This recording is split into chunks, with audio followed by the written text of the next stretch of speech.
my name's Susan, and I'd also like to welcome everybody and other people who are coming later.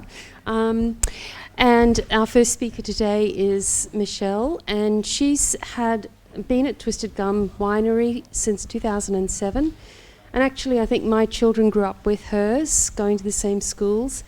So it's just been a wonderful thing to have around. And their main focus has always been to look after the country and to look after the wildlife that live here, and to try to produce wines using substances that are more natural, like insects and birds.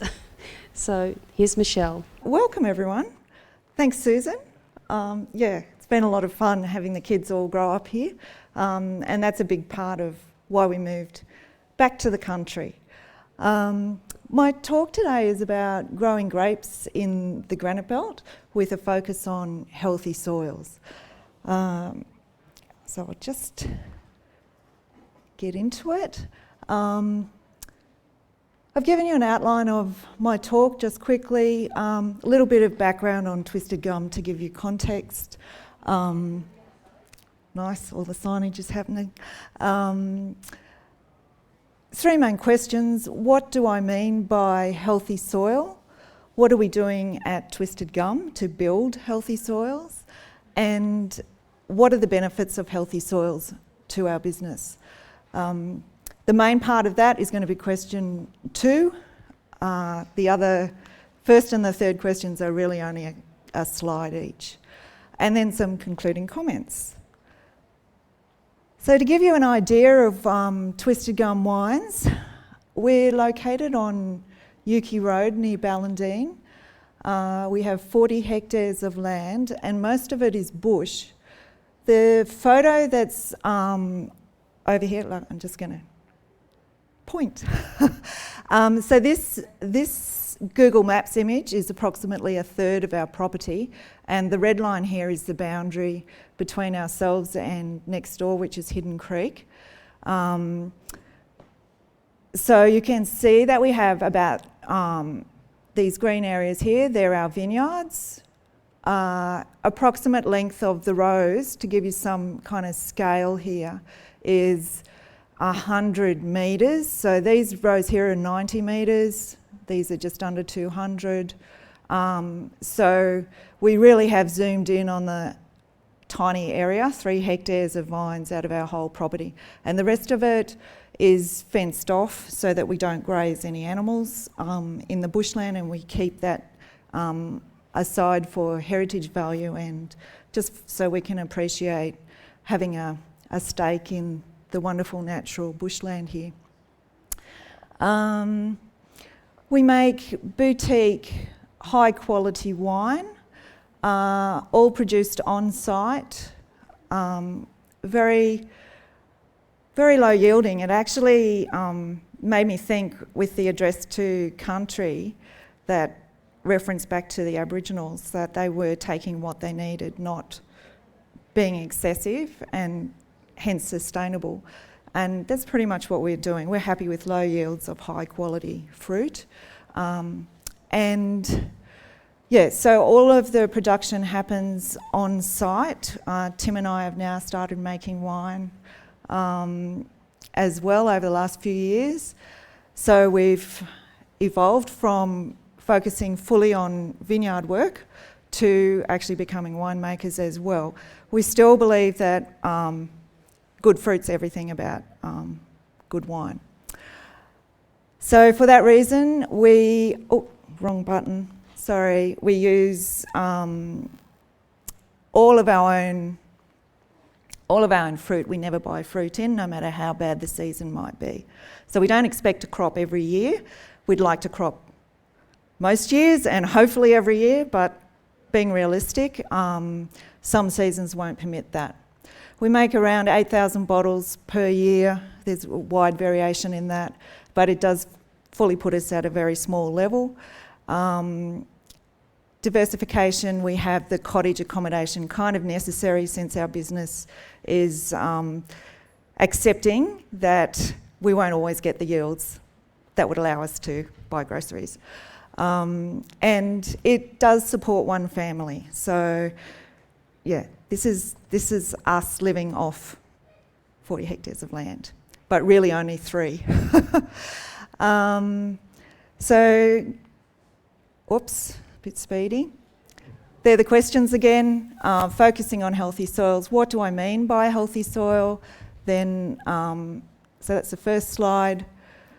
To me, it really has to centre around biology. It must be abundant and diverse. So, living things, plants and animals, microbes and macropods. It has to be, it can't just be a lot of biology from only one type of plant. It must be very diverse. It must have an ability for water to infiltrate and to be stored. So it's no use if it rains and everything runs off the top of the soil. We must have it going in. Soil also has to have good nutrient holding capacity, and it also should be resilient. It should be able to take shocks from climate, for example, drought, flood, and actually be able to rebound. So that to me is a healthy soil. So do you put anything on your soil? Yes. And I should have mentioned that I do really like questions, and I'm going to try and get through this to give you an overview. But I want you to be thinking about questions because I really want to be able to have time at the end to talk about it. So, because I hopefully will go through some of that stuff now. No, that's all good. So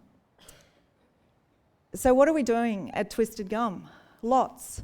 I've thrown up a slide which I wouldn't normally put this many words on a slide, but it's just so you know where we're heading.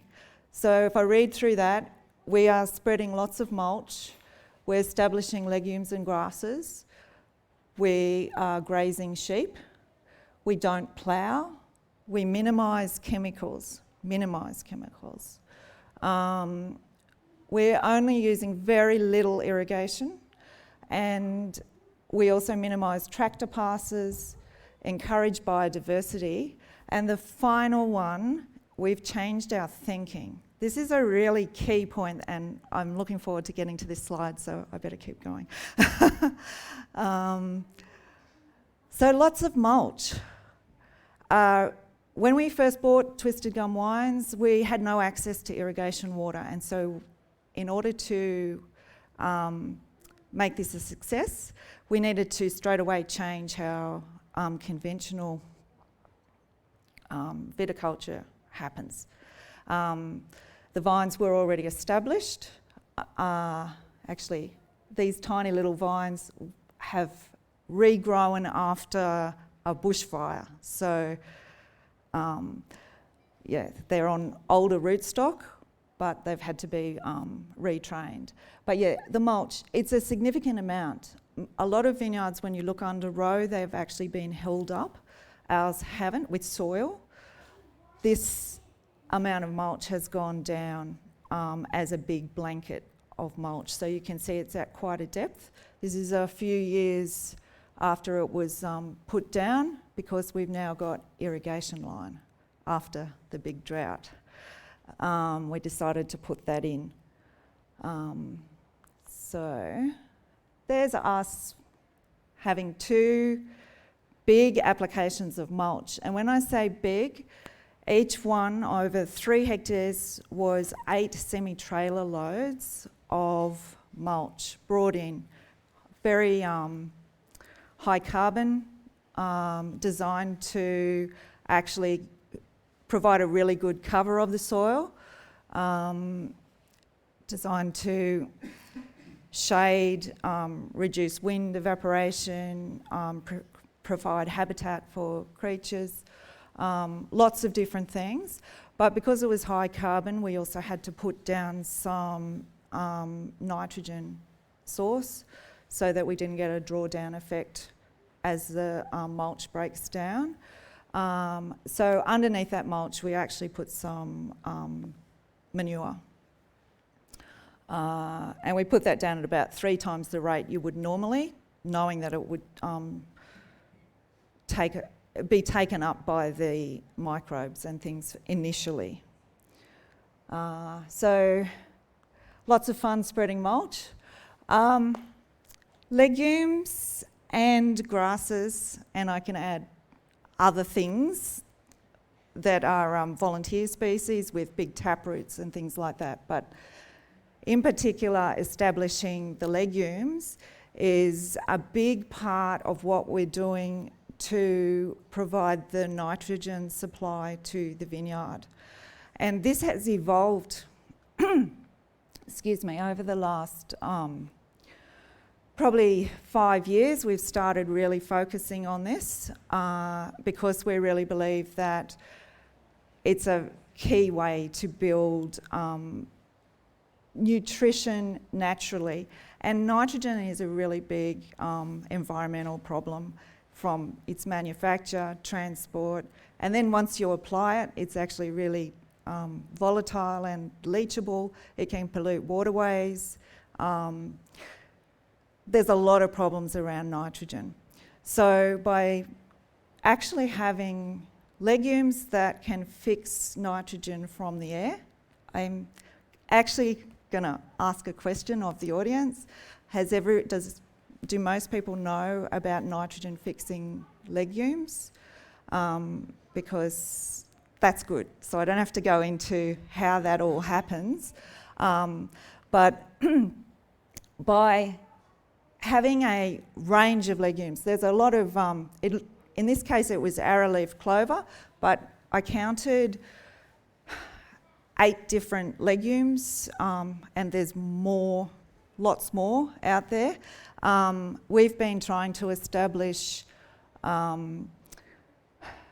everything from white clover through to ceradella, which is really drought hardy, Bicerula caspar, very high proportion of hard seed. The aim being that we don't have to go out there and keep planting it. It will actually self-sow and be able to provide nitrogen in all seasons, not just beautiful winter rain like we've been having. This is the perfect season to be getting all the clovers happening, but we also want the drought hardy ones as well. This picture here, I don't know if you can see it very clearly, but that's an example of really good nodulation. It's not enough just to have the clovers growing. You actually have to have them doing their job properly and bringing in the nitrogen. So, wrong button, sorry. I just wanted to also show you, this is a seed pod from Bicerula caspar, and it is a bit of a novel variety in that it is really, really able to withstand droughts. It's been used in WA as a rotation for cereal cropping. Very, very nice plant, if I can get it established.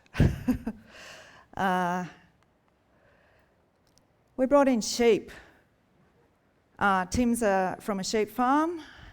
He actually suggested it. He said, I don't believe I'm suggesting this, but let's get some sheep.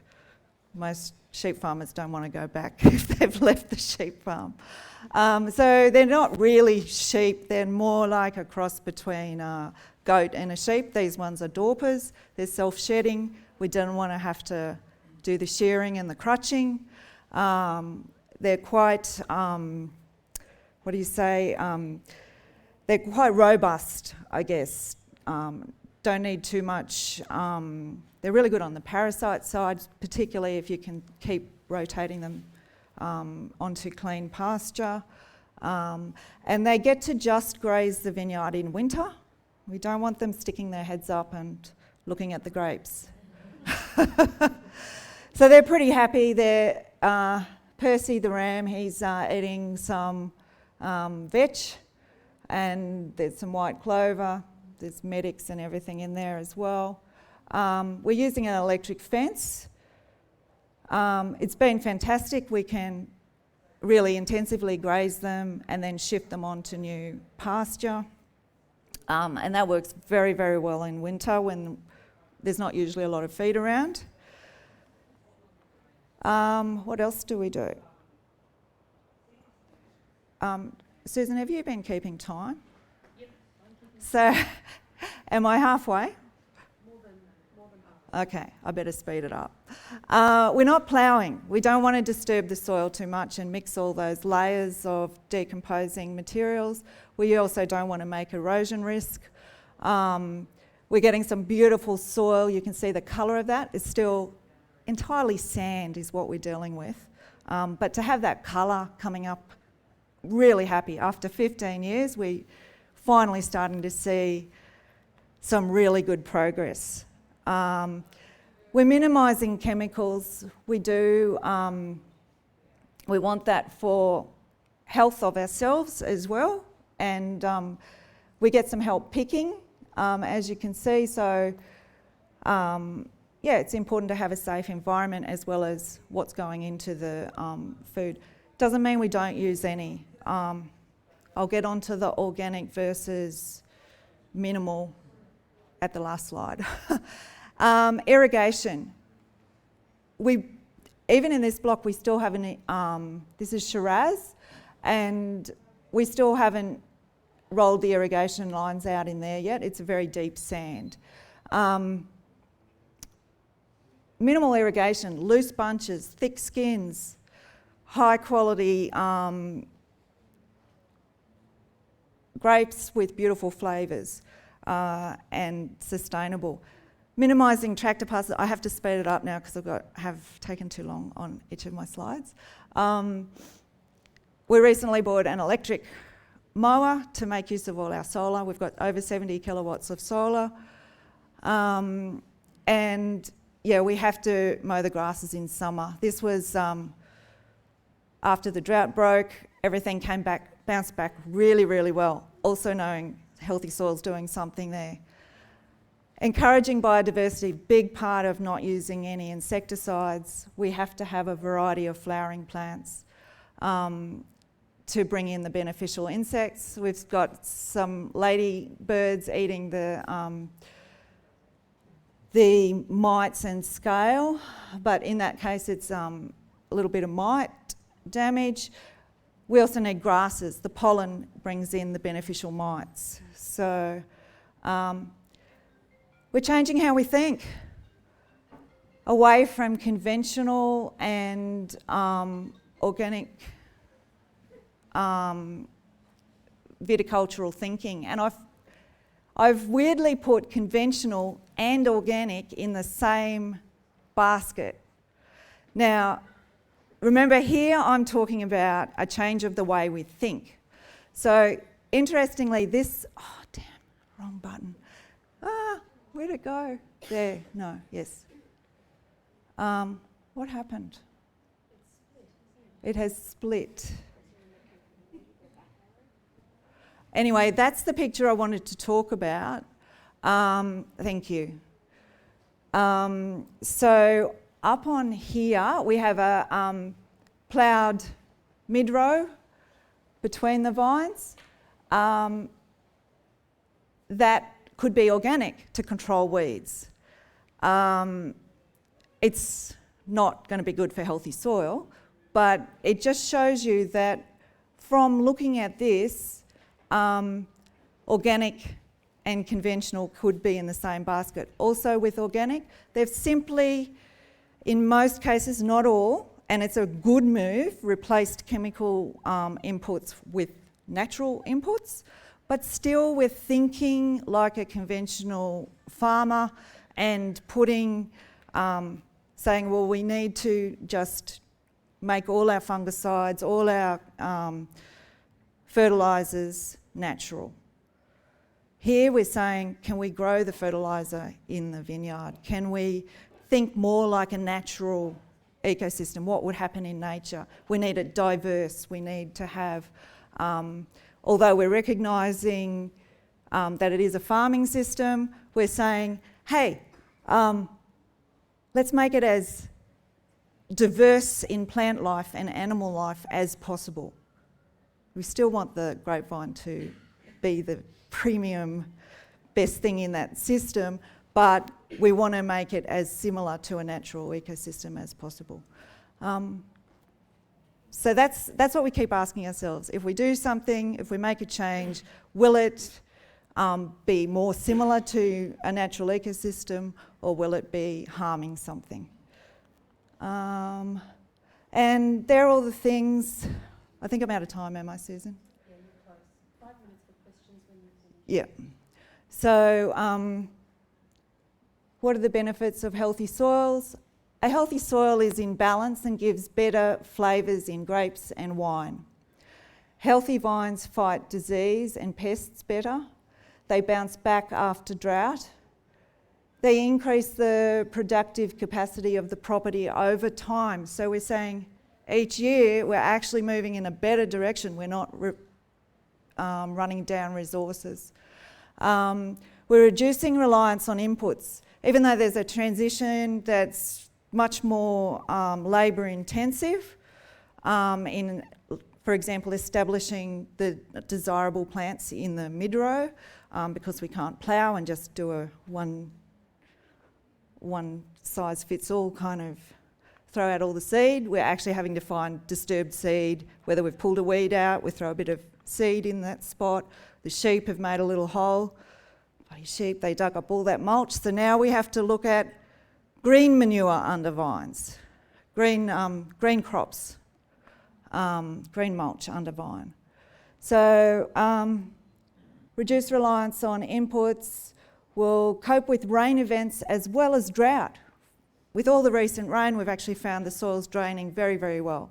Erosion and nutrient leaching is minimised.